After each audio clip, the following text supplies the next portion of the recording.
In studio with me, I have Barije. Andrew Barije. So it can be used interchangeably? Yes. It can't be used interchangeably? Yeah, it can't be actually. You can call me Barije Andrew, you can call me Andrew Barije. Good morning. Good morning. How are you? I'm very, very okay. I'm thinking of if you wanted to buy and sell stocks, what would you do? Definitely, I would opt for Zabo. And okay. actually, because no data, no problem. Zabo allows you to buy or sell security. And of course, I'll be in position to buy stocks, and in this way, I'm earning a side income. Star 292 hash, and of course, that's purchasing securities on Altex Africa. The markets open at exactly 8:15. That's AM. And because at 3:15 p.m. Yes, why do we have 15 minutes anyway? Let's just back to policy that. Yes. But yes, in case you are interested in buying and selling securities, then you can do that with Zabo anywhere in Uganda, and this is only applicable for now for MTN users, and you can just dial star 292 hash and you will be in position to do that from the comfort of your office without your boss noticing. Dear bosses, I'm not advocating for anything, but these people need to earn extra money so that they don't stress you when salaries come in late. Interesting. And actually, you are even in position to purchase government bonds and stocks. Right. Government bonds. So you can select that I want to buy a 5-year bond. All those options are available when you dial star 292 hash. Great. Then that means as an individual, I might have to think about it. When you see me silent sometimes here or there, I might be on Zabo trying to get myself some stocks. Well, it's time for Karibu East Africa, and we'll be checking out what is happening across the East African countries. And to start off, we are going to Ethiopia now. Kenya injects first dispatch of Ethiopia power into the national grid. Now, Kenya injected the first dispatch of cheaper hydropower imported from Ethiopia and into the international grid last week, rolling out the plan that is expected to aid a reduction in power bills for businesses and households. The 25-year-old power import deal with Ethiopia will see Kenya Power take up a maximum capacity of 200 megawatts in the first 3 years, rising to 400 megawatts for the remaining period. Energy and Petroleum Regulatory Authority Director General Daniel Kiptum said Kenya Power took up 75 megawatts on Thursday, with additional capacity to be injected following the official commissioning of the import plan. Kenya is buying the Ethiopian power at 6.50 US cents per kilowatt hour, and which is significantly lower than the tariffs charged by independent power producers. The lower tariff is expected to improve ability of Kenya Power to offer lower retail prices to consumers. The Ethiopian hydropower is slightly costlier than that provided by Kenya Electricity Generating Company from its Seven Forks Dam, which is priced at 5.30 Kenya shillings, that is a $0.043 per kilowatt, that is per hour on average. And the two are, however, significantly cheaper than the thermal power from IPs, which is priced as high as 195 Kenyan shillings, that is $1.60 per kilowatt. And Kenya Power will seek a review of the Ethiopian power charge in 2027 in line with the contract's terms, offering an opportunity to further lower the costs and bring them closer to KenGen's tariffs. Now, this is Kenya trying as much as possible to help its citizens get as much, try to reduce the tariffs that come with electricity. And I wish we could see that happening for countries like Uganda. Every now and then, all we see is the tariffs are increasing. Even when the president came out and said lower the tariffs, it just didn't seem to. It didn't seem to go down like the president had said. And hopefully, as Kenyans are trying to make such a move, maybe we can borrow a leaf from the Kenyans. Yeah, a leaf. Currently, I remember it was on 8th September. Where Kenya said actually it's going to rely more on imports, like import as a way of reducing electricity costs. you know, because in a way that electricity was very expensive, and when it's expensive, it was resulting to higher prices of their final output. So they decided to rely on imported, on importations. And actually, when you talked about borrowing the lead, that's very important, because now, as you are actually reviewing this report, there was a statement about like this is going to be like a cover-up, you know, to the Ethiopian electricity, of course, covering up with Kenyan electricity. That means it's going to be enough, you know, and in this way the price will be reduced, slightly reduced. Yes, because the tariffs are also down, reduced. And in that aspect, we shall also see the fact that the final products are going to be, the price is going to be a little friendly, because the cost of production is for the Kenyans. I would love to see where this leaves Uganda, because honestly, Uganda also exports electricity too. Yeah, it does that. I would love to see where it leaves, especially the fact that they will be getting cheaper options. I'm looking forward to finding out what's going to happen to our electricity that we export to Kenya. But away from that, what do we have in Karibu, East Africa, in other states? Of course, now traveling to South Sudan, we see the International Monetary Emergency Funding, as we see South Sudan readies for 112, that's 112.7 million US dollars IMF emergency funding. And of course, we see that the South Sudanese government will be receiving 112.7 million US dollars in emergency funding from the International Monetary Fund to help address food insecurity, support social spending, and boost its diminishing foreign reserves. And of course, this comes after the country's authorities and the IMF staff reached a staff level agreement on an emergency financing through the fund's new food shock window, that's of the rapid credit facility, combined with the program monitoring with board involvement. And of course, further in this report, we see that the financing is subject to the IMF's board approval in the coming weeks. Okay, all right. Upon this approval by the executive's board, the South Sudan would have access to about 112.7 million US dollars, bringing the total outstanding fund credit that's under emergency financing instruments to South Sudan to 322 million US dollars, or 100% of its quota. That's at the IMF. The IMF staff team led by Nico Hobdari visited the South Sudan from November 7th, of course, till November 17th, this very year, 2022. The team held discussions with authorities on an existing staff monitored program, and of course, on the authorities' request to access to emergency financing through a new food shock window, that's to address urgent balance of payment needs.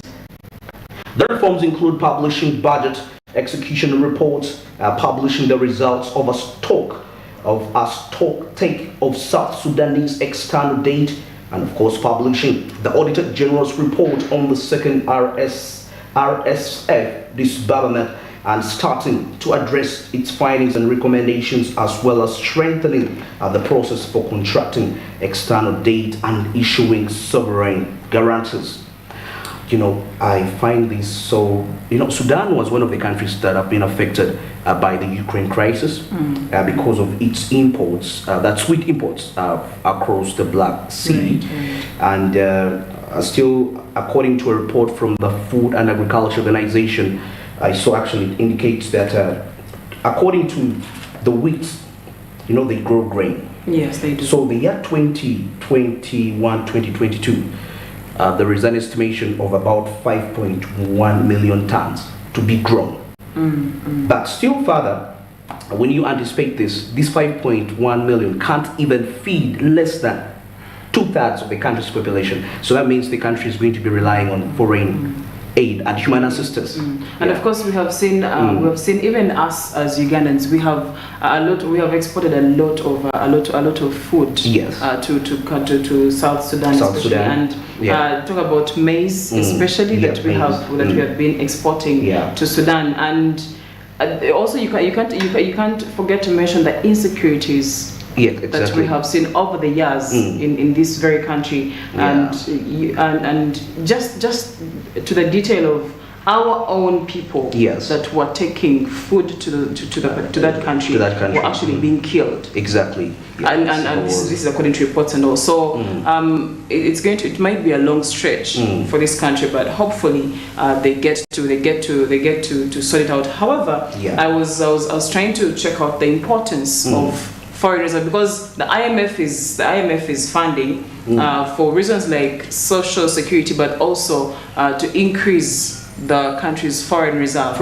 And this is meant to help this country, to help South Sudan with instilling confidence in investors at a point, because these investors, by the time they should come to the country, they have to have a certain level of confidence. So if your country is insecure, there is no way as an investor I'm going to come and invest in your country. Definitely, it really speaks a lot. Yes. So if those things are sorted, then probably they won't need as much help as they've been needing from us, the neighboring countries, and the International Monetary Fund. Actually, you mentioned of confidence. You remember that war that took place, lots of Ugandans actually that were trading in there lost confidence to trade there, and it really took quite lots of sanctions mindset, changing sanctions to ensure them that actually this country is safe to actually transact in Sudan. Even earlier this year, we had reports where Ugandan drivers were being killed. Truck drivers that were delivering food and also trying to come back were killed in those areas.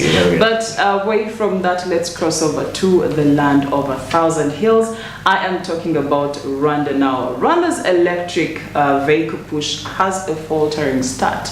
Now, known as the land of 1,000 hills, Rwanda might not be the obvious place to launch electric vehicles. Clearly not, as you may think. The rugged rural terrain would be tough on any car, but particularly models that have a lag around heavy batteries. But Rwanda's president, that is His Excellency Paul Kagame, wants to transform the economy of the tiny landlocked country, and a key part of the plan is to cut greenhouse gas emissions and reduce the nation's dependence on imported fossil fuels, which account for 40% of the country's foreign exchange expenditure. So the government has launched a range of incentives to encourage electric vehicles. Now, electric cars, their spare parts, batteries, and charging station equipment have been exempted from VAT, that is value-added tax, import and excise duties. Meanwhile, electric vehicles can be charged at a heavily subsidized electricity tariff. The government also offers a rent-free land for charging bays. Interesting. First proposed in around 2019 but held up by the COVID pandemic, the incentives came into effect in April 2021. Germany's Volkswagen was one of the first beneficiaries of the government's strategy. It launched the e-Golf model in Rwanda in 2019. The pilot project started with 4 of the cars and 2 charging stations in Kigali, which happens to be the capital of Rwanda. And Volkswagen's original plan was to expand the service to 50 cars and 15 charging stations as part of its carb-hailing app called Move. However, 3 years later, only 20 of the cars are on the road and they have been removed from the ride-hailing services. Instead, they ferry customers from several high-end hotels, the international airport, and the Kigali Convention Center. Well, first of all, I would like to applaud the president of the country of Rwanda for taking the bold step, and then after that, we can now talk about the different difficulties and challenges being faced. As long as you start, that is my opinion. Then the rest can be sorted out in the middle. Starting something is very important. Yes. Yeah, deliberately heading to a direction, because we can talk about policies implementation. We've been talking about electric vehicles for so long, and this is the time actually it transcends from just talking about it and it really comes into action. And this is quite a positive step for Rwanda to come into this, because because in partnership with the United Nations, talking about the climate program, there are these initiatives which they are trying to put in place for developing and middle-income countries. To, of course, in order to meet the Paris Agreement terms of erasing totally the entire, like the carbon emissions. And with this initiative, you find that there is a grant. Actually, there is a way the United Nations is coming up to support these countries. And I believe it's not just Rwanda implementing this, is not just going, it's not something to excite about, talking, okay, yeah, they're using electric cars, but there are benefits, there is a certain support. Especially environmental benefits that exactly. come with it. And we saw also the argument when coming back to Uganda, we saw the argument where the French president was being put on the spot for allowing the crude oil pipeline to proceed. The argument, the tripartite agreement to proceed, especially because it's going to have an impact on the environment and also, of course, human rights infringement and all. And we have seen these interventions. So Rwanda seems to be more strategic because they are putting themselves in a place where they don't have to have those conversations. They're trying to reduce the carbon emissions, the use of fossil fuels, and that is something that was being advocated for by some of these powers. But President Museveni will tell you, why are these people intervening in our business? Well, let's get into our international news and find out what is happening across the world. And we'll be giving you stories from Malawi. We'll talk about cocoa growth, talk about United Kingdom, and so much more. Yes.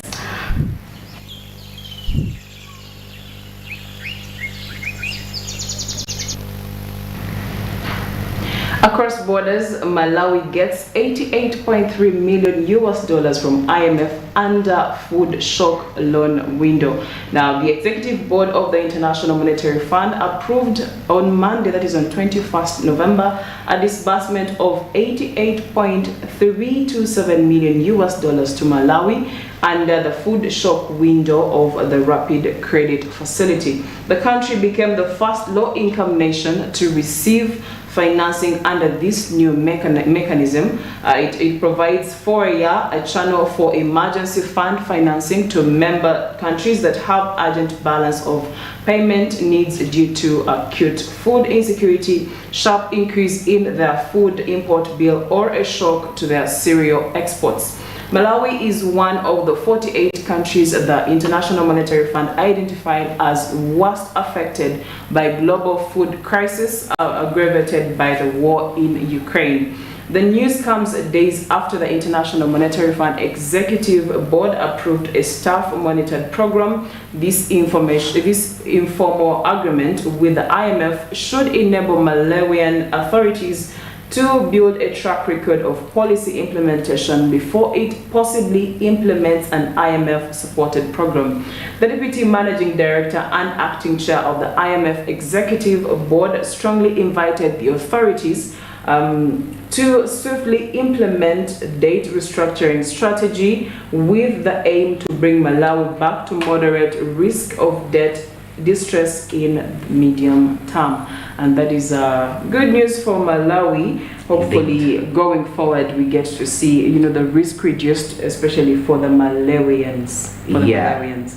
Actually, like we've seen in the report as you're reviewing it, that it's among the 48 countries that of course have not yet recovered from the global crisis. And of course, talking about the crisis in Ukraine and also the 2008 economic meltdown, and this has really disrupted its forex exchanges. We realize that there is shortage of actually forex in this country. And like earlier, like you mentioned about the Sudanese incidents, that this is not just a loan obtained to get food, but also to empower the forex.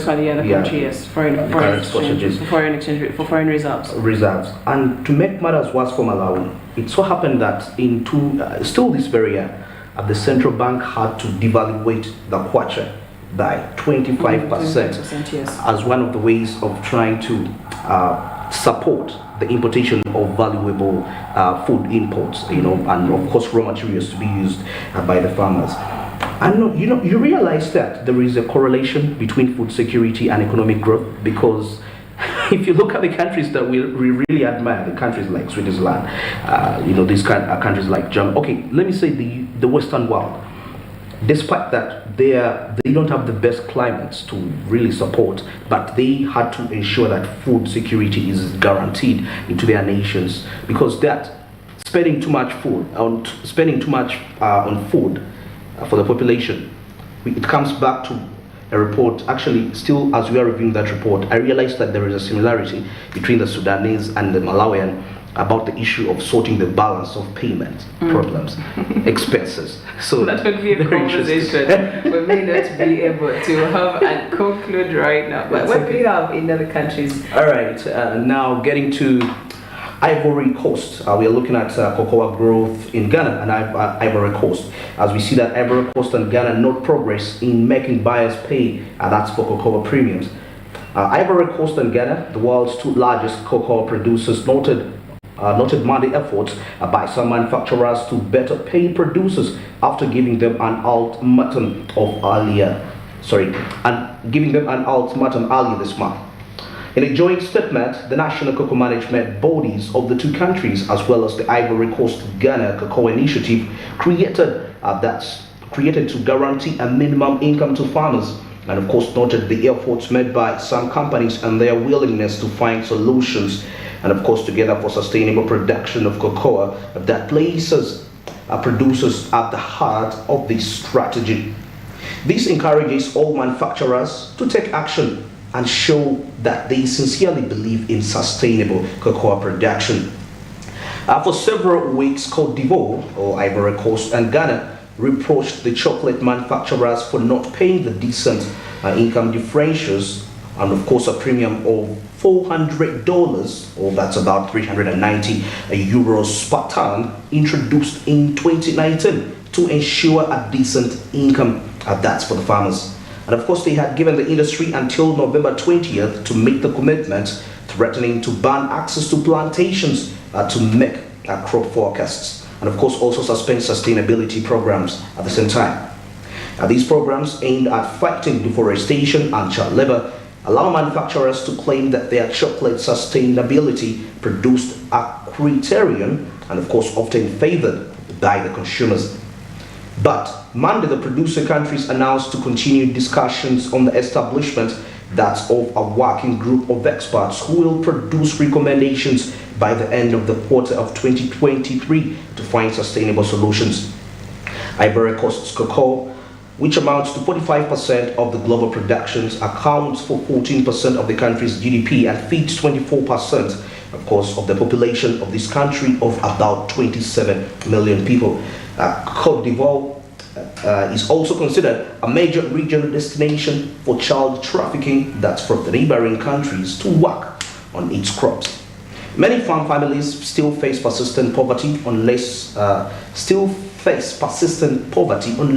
$1, that's a day, a situation that is one of the factors contributing to child labor on cocoa farms. But according to Matthias Lange, Executive Director of the International Cocoa Initiative, ICI, a Swiss foundation created by the chocolate industry to fight child labor, he says a lot of progress is being made to combat this. Well, cocoa premiums to the farmers rather, the growers. I think this is quite positive, because when we talk about income, sustaining the income of the growers, remember there is a cost that comes along when you're planting. You know, if you're saying that this is the product that really is sustaining your country, there should be a certain discipline, and this discipline comes with a certain expense, you know. And I believe, I guess very many or say African countries seem to still be struggling with most of them are struggling with their agriculture sector. Exactly. I seem to see that the original farmer is still being how can I put it, marginalized. Okay. He's still being marginalized, and someone needs to come out and fight for them. But our time is fast spent. Exactly. Let's cross over and go to the UK. Now, the UK faces worst downturn of any advanced economy. Now, the UK economy will suffer a bigger blow from the global energy crisis than other leading nations, according to the international body, the Organization of Economic Cooperation and Development. The UK will contract more than any other nation in the G7 group next year. It said the growth in the US and the Eurozone will be weak, but Germany is the only other major economy expected to shrink. Thus, the OECD forecasts on significant growth slowdown globally in 2023, Thanks to the strength of emerging economies, the world economy will grow by 2.2% next year. That is according to the OECD's latest report, and those are the predictions. But the war in Ukraine was affecting economies unevenly, and with European countries bearing the brunt of the impact on business, the trade and spike in energy prices. The G7 includes the US, the UK, Canada, France, Germany, Italy, and Japan. While growing is expected to be weaker in most countries in the group, only Germany and the UK will contract.